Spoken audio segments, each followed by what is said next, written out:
September's floodwaters washed away stabilizing rock from the base of many of our highway bridges. So now CDOT, those engineers, they're out re-inspecting 411 bridges affected by the floods. New at 5, 7 News reporter Lance Hernandez learning what it takes to stabilize the base. And Lance, crews just don't come in and dump a bunch of replacement rock. They don't, and they take all kinds of measurements from the top of the bridge down to the river itself to determine how much the channel has changed. And you can see what it's done to the bridge support down there, washed out some of the supporting sediment. Those measurements are then taken back to the bridge designers themselves, who calculate how much rock and riprap they need and where it needs to be replaced.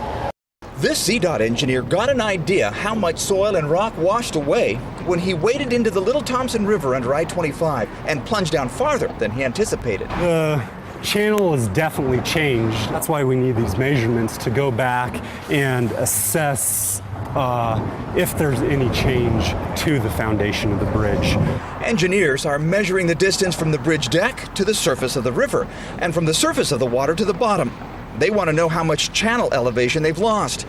I asked about the pier wall on the northbound lanes where some of the supporting sediment has been washed away. Does that mean the base of the bridge is in more danger? Right, so scour has come and taken soil and pushed it downstream, and so that's eroded our foundations. State Bridge engineer Joshua Lapley says that under the pier wall are sturdy H-beams. Those H-beams are what keep the I-25 bridges at low risk. One of the reasons these bridges are lower risk is because they have deep foundations. They go all the way down to bedrock. We want those things to hold up for a 500-year event, so we want to come back and put stone and riprap to protect all our foundations, but there's no immediate safety concern.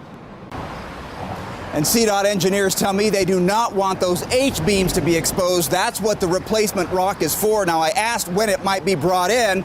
They said when the water is at its lowest, which means sometime this coming fall or winter.